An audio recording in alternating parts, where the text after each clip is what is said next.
Welcome into FCC Talk. I am your host, John Rhodes, Children's and Family Minister here at First Christian Church. And today we have Student Minister, the man with all of the fun games ideas and everything else that goes on that is crazy here at the church, CJ Mustin. How you doing, CJ? I'm doing great. How are you, John? I'm doing great. Hey, if you are watching us for the first time, be sure to like and subscribe to this video so that way you can be notified when we post more videos, and it also helps other people see our video as well when you do that. We greatly appreciate that. If this is your first time watching FCC Talk, welcome. We started doing this last week with Dan Stribling, and what we really want to do is we just want to bring some uplifting conversation, some ministry minded conversation to everybody out there. There's all kinds of podcasts you can listen to, and it seems like there's so many political things and there's so many things that can get us upset or what else, and we're not going to talk politics here. We're just going to talk about kind of some current events that's going on in Christianity, in the Bible, in ministry. We'll talk about ministry insights. We'll get into our personal lives a little bit.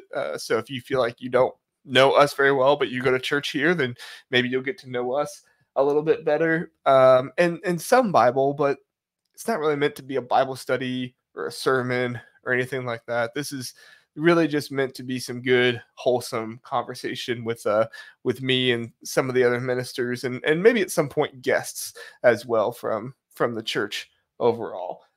So we are hoping that you enjoy it. Today, we are going to start with our first topic of conversation, which is AI Jesus. Yes, AI Jesus. It is artificial intelligence. If you don't know what AI means, artificial intelligence, there is a new app out there called Chat with Jesus. And basically, you can get on this app and have a pseudo text message conversation with Jesus. I've not used it yet, and I don't know if I will. So, CJ, will you be chatting with AI Jesus anytime soon? It was a really interesting article and an interesting concept. I don't think that I will personally be using it. I thought it was interesting that you could chat with multiple characters from the Bible, including Jesus.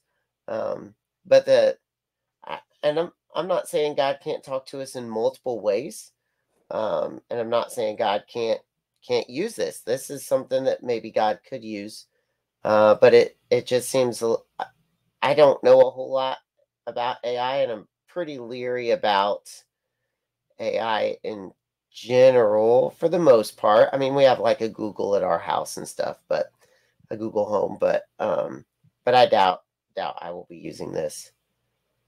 Yeah, I agree. I thought it was really interesting that it lists some of the people it lists on here is the Virgin Mary, the apostles, the prophets, such as Moses, Jonah, the Hebrew kings like David and Solomon, Adam and Eve, the patriarchs. I mean, it kind of it lists a lot of people from the Bible that you can talk with.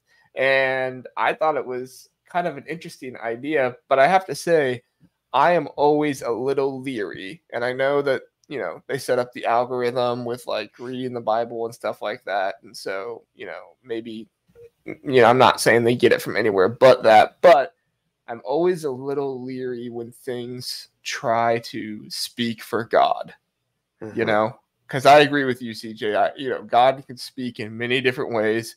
I don't, maybe he will use this for good. I have no idea, but I don't know if God needs a new app on the App Store to do that. I think he's been speaking to us and influencing us and doing those things for hundreds of thousands of years. And I always just go back to and say, we have the Bible, Why do we need to create new ways for the Bible to speak when we already have, God's word to us as well? Yeah. So now, I think that there is some benefit in finding new ways to reach people that maybe won't pick up a Bible. But this one seems a little, I don't know. The thing in the article that I guess caught me most off guard was that you can turn on the talk to Satan mode and have a conversation with Satan. That just seems, I don't know, dangerous, maybe? Yeah. Yeah, and I was reading that just before we got on because I wanted to make sure I refreshed myself with what it said, and their whole thing was, well, you can turn this off and on at any time, and so, and my whole thing is like, you know what, we can also do our best to turn our sin off and on at any time, but we are fallen people and don't always get it right, so who knows, maybe somebody's turning it on because they're tempted to. I have no idea. I probably sound like I hate technology here, but I don't. I run the know live you well stream for enough the to know that church. you don't hate technology.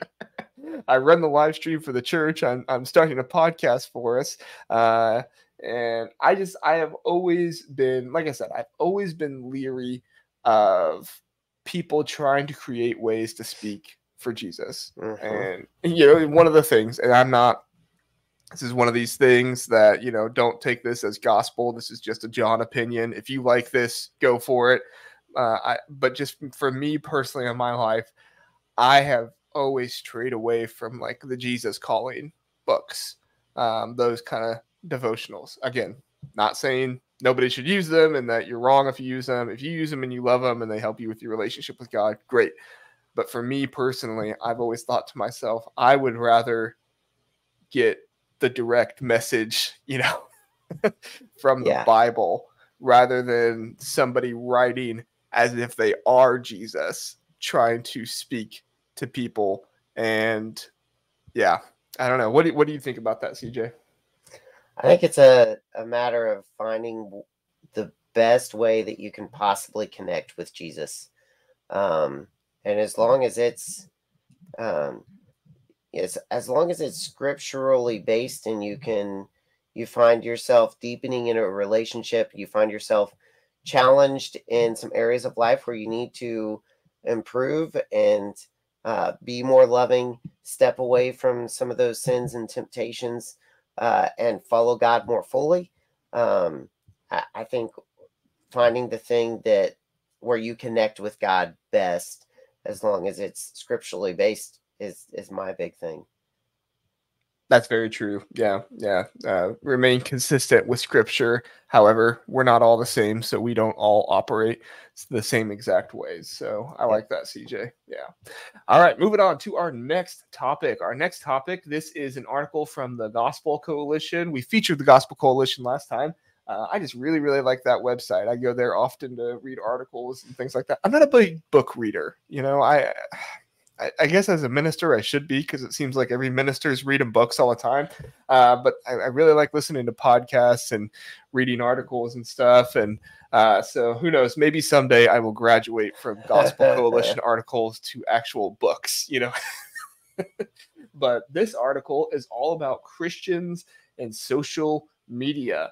And I tell you, it was kind of a dark article about social media, talking about how social media's role in our mental health crisis, and talking about how, and I know we said we weren't going to get political, but I'm just referencing things here. We're not talking directly about them, but how Montana has banned TikTok, and the state of Arkansas has made it, I think it's not just TikTok, but all social media, you have to have parental affirmation, or whatever it's called, to actually create an account. And so the whole idea of social media kind of making us more anxious, making us more fearful, more outraged, and stuff like that is out there a whole lot more. It's interesting. What has your experience with social media been, and how do you utilize it in your life, CJ? So, I've never been like hardcore on social media. I've been always a little bit behind the game. I have a Facebook page that I use for my personal Facebook page. I use for ministry purposes, and of course, occasionally a personal post, but really not very often. And then I have a ministry Facebook page. But outside of that, I don't have a whole lot of personal social media. I don't get on social media a whole lot myself. And it's not that I think that it's a bad thing necessarily, because I've seen a lot of good come from it. Granted, anything that is good can also be bad as well. But I personally just have not had a whole lot of experience with it. So how Yeah, about I've you, John? noticed. Yeah, for me, I was never all that big into social media growing up. So I had a Twitter. I think I had a Facebook. I may have had an Instagram at one point. But I didn't have a whole lot of social media. I mainly just used it because my friends used it and kind of interacted with them on there. But I tell you, about 2 years ago, I started a Twitter page where I decided all I was going to talk about was sports. That's all I was going to talk about. I wasn't going to get political. I wasn't going to do any of these things. I said, you know what? I don't have a lot of people in my life that I talk sports with, but I love sports. And so I'm just going to, get on social media, create an account, and just start talking sports with people. And now it has gotten to the place where I actually make some money on the side with social media. That's awesome. So yeah, I started a TikTok page last year, and I was able to kind of start making some money from that.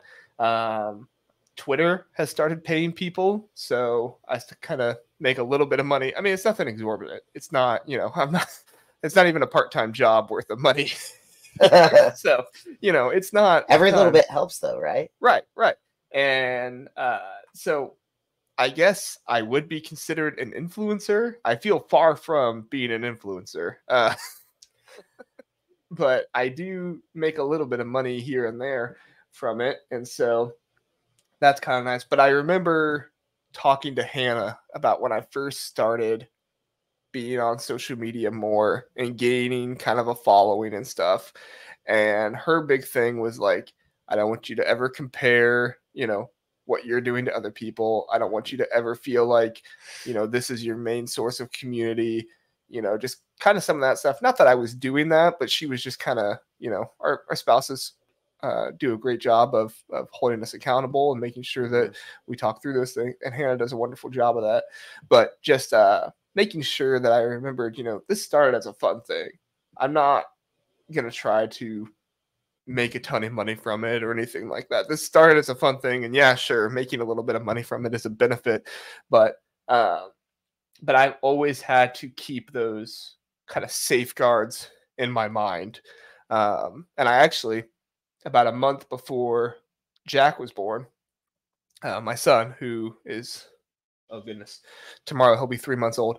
But about a month before he was born, I decided I was just going to get off social media altogether because I was starting to kind of develop some of those things. I was starting to be a bit too concerned with, were people liking my stuff? What I got into an argument on Twitter, like some of this stuff. And I thought, that's not what any of this is supposed to be about. And so I did take a break for a little while. And I think that's the most important thing with social media is we remember to guard ourselves from the bad things that can happen. Because like you said, there could be a lot of good from it. But there can also be some bad things from it. And we have to be willing to say, this is not my life. This is not, everything where I get my information from. I have a life outside of this that is much more important. And to focus more on that than anything else. Have you seen that very much in people that or anything, CJ? Yeah. Not asking you to judge anybody or anything, but just your thoughts on that, I guess. No, I do think that people kind of tend to get lost in that social media, they can.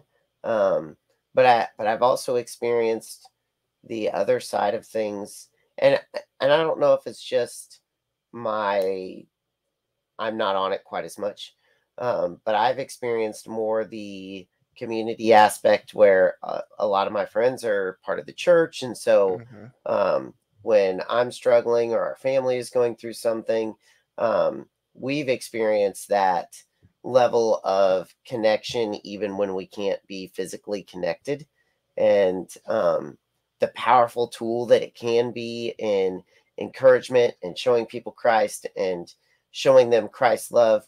And so I've been more experienced in that area. I've never really gotten into huge arguments, and there are a lot of posts that I do see when I'm on where I'm like, all right, you're probably getting a little bit too deep into this. And I just kind of keep scrolling. But my heart breaks for those people that like you can scroll through the pages and you can see the the different struggles with social media and the different threads that are being spoken at that time, whatever they may be, and the buy-in to those and the spreading of those. And so yeah, and I think that's why it's so important for the church to appear on social media. Like I try to make at least one post a day from the church, whether it be a sermon quote or a Bible verse or something, because I feel like people do need that kind of positivity and stuff. And I have had multiple people tell me that they don't purposely miss church because they can watch online, but they feel like, I guess I'm trying to say it so it doesn't sound like people are skipping church to watch online. But people have kind of told me that, like, even if they miss church, they can still feel connected, I guess is the best way to put it, because they can watch the service, they can kind of be there. If an announcement is made, they don't feel like they missed out on something. The plug for the week, if it was funny, they can remember it and reference it or whatever. And so I think there's a lot of value in that kind of stuff, that we can have that. And also, I know podcasting isn't a social media platform, but that we can kind of have these podcasts and do this stuff. And if you watch on YouTube, you can comment and say, hey, I really liked this article or whatever else, and you might have somebody respond to you. So I agree. That's a great point, that there is so much being fed out there that is negative. It takes someone entering in and making it positive to make the change. And so that's a great point, man. I appreciate you making that point. For sure. And I actually kind of got that point a little bit from this article here, because it was talking about the new categories of Christian social media users. And it was talking about, like, so if you're on social media a lot, you've probably heard some of these terms. If you're not, that's okay. We'll try to explain them a little bit. But they talked about discipleship through content creation. So content creation is basically just making a post. Some, could be as simple as 3 words, could be a whole article. But discipleship through content creation, that you are intentionally trying to disciple people for Jesus by posting things that are uplifting for God and help people connect with him, which kind of what I was talking about with the sermon quotes and the Bible verses and stuff. Absolutely. They were talking about replacing influencers with missionaries, kind of making it like your mission a little bit to be on social media and spread the gospel. Now I think that is a bit easier than, moving to Africa and learning a new language and translating the Bible, but it doesn't mean it's any less important than doing that. So yeah, but and then it just keeps talking about, like, being sure that you're being positive for Christ on there and loving people through their struggles. So that way, when people do comment or make posts, like you were talking about, we're there for them. And making sure that they know that. Because I think people are willing to be vulnerable on social media sometimes, but they're not always willing to be vulnerable in person. Have you ever experienced that, CJ? Absolutely. Yeah, I think people are willing to be more vulnerable on social media. And it's so vital that we support in the midst of that vulnerability. Yeah. Right. And what's it say? And I'm forgetting the exact verse quote. Like I said, this isn't a sermon or anything like that, but you know, in the Bible, it tells us to weep with those who weep and rejoice with those who rejoice. And you know, that's one of my things that I always have to remember is that it doesn't say, you know, evaluate their weeping and then weep with them if it's correct. You know, it just tells us, you know, basically be there for those people. You know, you can sort out some of the other stuff later on, but if somebody is hurting, if somebody is going through something, you know, make sure they know that you're there for them. Absolutely. And willing to be there. So yeah, really, really good stuff there. Any more thoughts on social media, CJ? I don't think so. I think just encouragement to use it and be positive in the midst of using it. So support the people that you're friends with on social media and draw them into Christ. For sure. All right, our last article. This one is from Barna again. We did a Barna article. I almost said Barnacle. We did a Barna article last week about people not of faith having faith conversations. And this week, we have an article from Barna about what is the role of the church, what pastors and non-Christians have to say. So you kind of have this stark dichotomy here of pastors and non-Christians. So all of this was taken back in 2020. So the article was released. It was released in May of 2023, but all of this data was taken back in 2020, and they have a number of things listed here. So I won't go through all of them, but essentially there were a lot of differing opinions between pastors and between the non-Christians, and there's even Christians on here too. So I'll hit a couple, and then CJ, if there's a couple that you think are important to point out, then we'll let you hit a couple too. But I think the top one, the very first one, the role of the church is to tell others about Jesus. All of adults in 2020 were 50-50. Every adult in 2020 was 50-50. Christians were 58%, non-Christians were 30%, and pastors were 84%. What's your reaction to that, CJ? It seems like, those numbers seem low. Even on the pastor side of thing, I know 85% is high, but it seems like that's the whole point of the church, is to draw people into Jesus. It seems like those numbers should be a little bit higher to me, but yeah, when I saw how far this bar was here, 84%, I thought, man, that's crazy how much higher that bar is. But then I didn't even think of, like you said, like, okay, but 84% is still a little low. Yeah. It's like what that means 16% of pastors think that their church is has a larger purpose, and it has a purpose other than drawing people closer to Jesus. So, and not even like a greater purpose, but it's, you know, it's not saying what is the singular role of the church. Like, it's going through roles of the church, but saying the role of the church is not at all to tell people about Jesus. I don't know.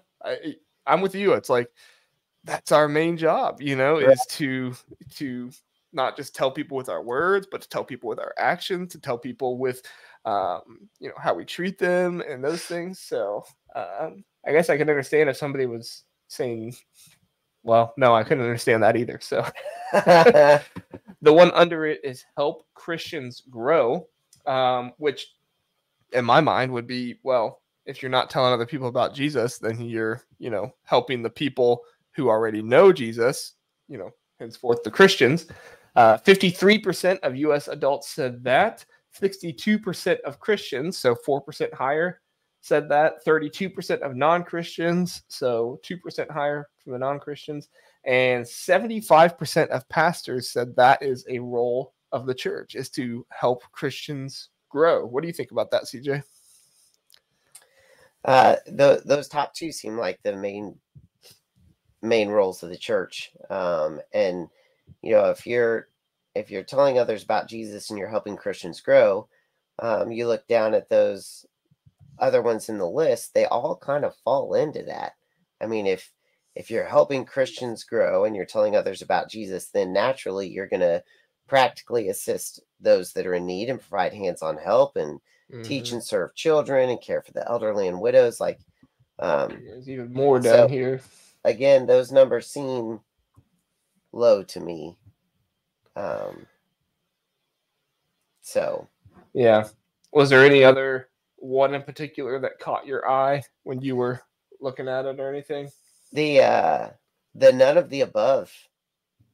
Oh, yeah. Yeah, the 26%, the church serves no purpose. That 26% of, I think that's non-Christians. Yeah. Think that's, well, and even the 12% and the 6% of what are is that Christians? And so the 12% is U.S. adults, and then the 6% is Christians. I mean, that's pretty staggering to me. Right, that they would just say there's no role. There's no role for the church. And we have people from our church listening to us right now. I would say if you are just so happen to be one of these 6% of people that you say the church serves no purpose, boy, I would encourage you to come talk to me. Absolutely. Or CJ. Please or come Chris, talk to us. and ask questions. Even if you just want to sit down in our office and share your opinion, whatever it might be, because boy, they're not just from scripture, but just in everyday life as well, things we can see that the church can do for people and to help them and to serve God. Boy, there are so many things. I know it's only 6%, so we might not have anybody listening to us that thinks that, but man, it's really, really crazy to think about. The other one that I was kind of surprised about, CJ, was this. I can't highlight it, but you might see where my mouse is. This form a close-knit community for Christians. I was kind of shocked to see them as low as they are. 33% for U.S. adults, 35% for Christians, 29% for non-Christians, and only 38% of pastors. I'm somebody that I have always subscribed to the whatever you want to call it, theory, theology, belief system, whatever it might be, that God created us to be in relationship with one another. Yes. And I always, in my mind said, where should we find relationships and community with more than any place else, to support our lives and to support each other is the church. And I'm shocked to see those numbers as low as they are. Am I missing something here, CJ? What do you think?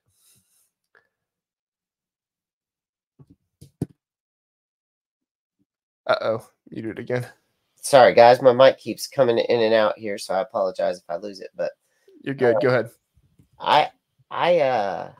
I'm wondering if the people answering these questions are not feeling the community of the church. I mean, obviously,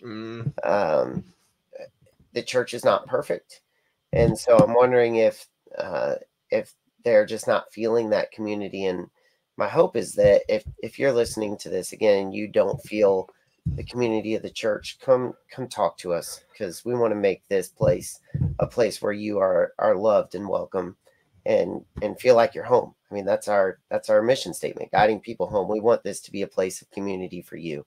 Right. And so we want to find the place where you connect best. And so, yeah, I was surprised by that and wonder how much of that is they don't think that's a role of the church. How much of that is jadedness by saying, I've never felt community at a church, so how could that possibly be a role of the church? That's true. That's true. And I was actually, as you were saying that, thinking about that for pastors. So if you've never been a pastor, if you've never been related to a pastor, even if you have been related to a pastor, you might not know. But for many pastors, and I'm sure CJ and I can speak to this from somewhat of experience, not saying it's happening for us now, but sometimes for pastors, it can be really, really hard to feel like you are a part of the church. And I know that sounds crazy to some people because they say, well, you are at the church working every day. You are visiting people from the church, like, like how does that happen? And I think one of the reasons why it does is because it's, if we get too caught up in the job side of it, if we get too caught up in this is my job and I'm working to satisfy my employer or whatever, it can get rather difficult to see it as your community of people that you're close to. And some churches, and I'm not saying this about our church at all, I think our church is so healthy, and I greatly appreciate people here and how we operate. One of the healthiest churches I've ever been a part of. But absolutely. Sometimes if your church isn't healthy, your pastor can kind of turn into the sounding board for all the complaints, all the things going on that people are unhappy with. And that's hard for a pastor to go through. Imagine you were in customer service and you were told to find community with all the people that call in to complain about their problems to customer service. Like, that wouldn't be not much community there. Yeah, not a lot there. So I don't know, CJ, you have anything to add to that? Like I said, it's not with our church. Our church is healthy, and I appreciate our church so much. I feel connected and a part of this community for sure. But I agree. Pastoring can be a lonely job, and we've had those moments as a family where we have had difficulty connecting for sure. Right. And that's why it's important that pastors kind of connect in the community and support one another and stuff like that. I know CJ and Chris are involved in what's it called? Masterminds. Yep. It's like kind of like a book group every week where they talk about some of that stuff.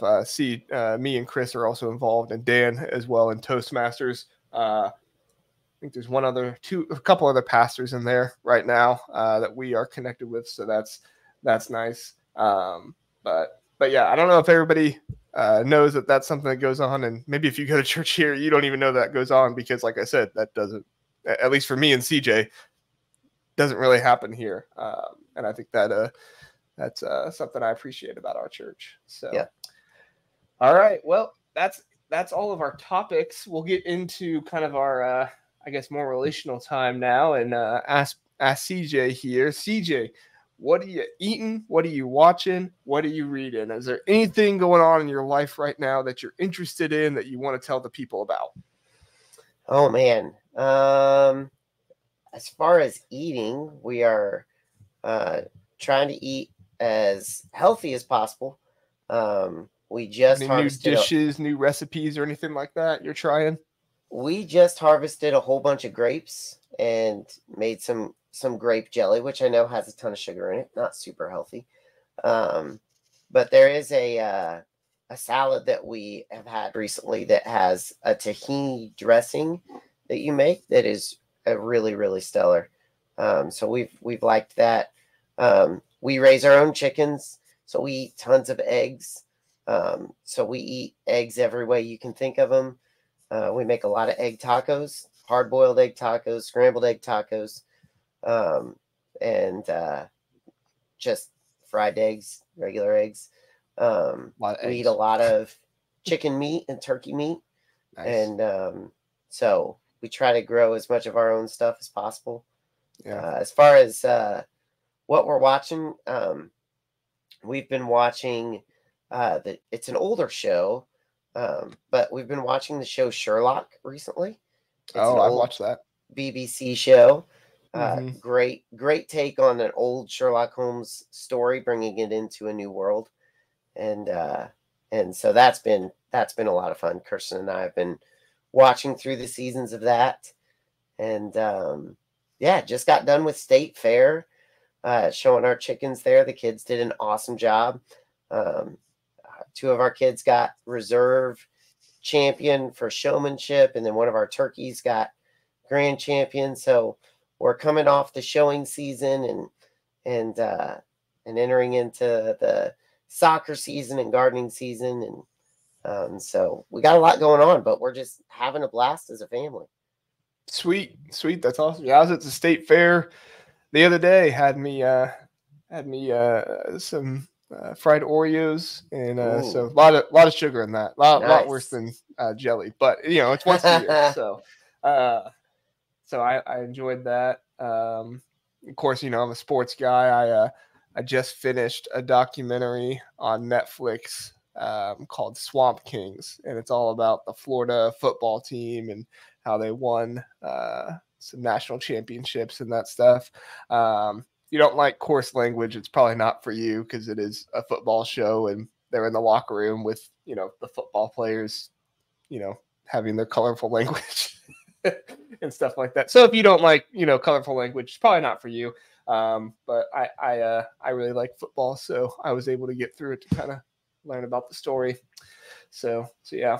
And our last thing, CJ, is there a Bible verse or anything that has just been prevalent in your life right now that maybe you've just been thinking about, or even just something you read this morning doing a daily devotional or something that really impacted you? Anything like that?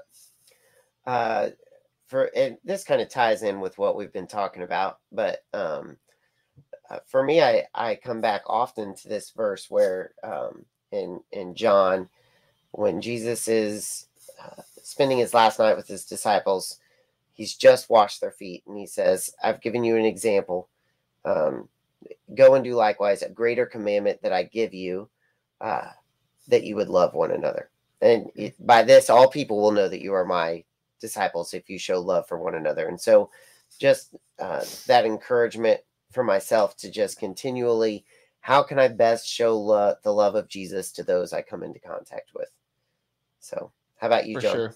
For sure. Yeah, for me, it kind of reminded me of the verse I have hanging on the wall in here, the John 4:12, we are the full expression of God's love. And that's just one I try to live out every single day, kind of that challenge that, hey, when people find out who Jesus is, and when people look to who Jesus is, they're going to look at his creation and say, who is that? And one that I have been thinking about recently, and I know this is kind of a weird one, but it's Jesus wept.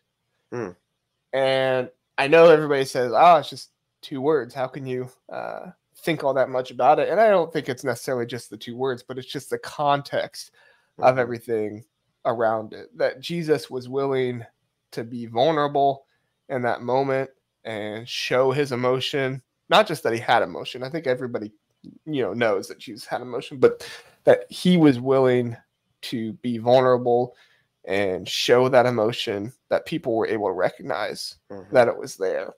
And, so in my life, I'm trying to do more of that. Not like cry around people, but you know what I'm saying? Right.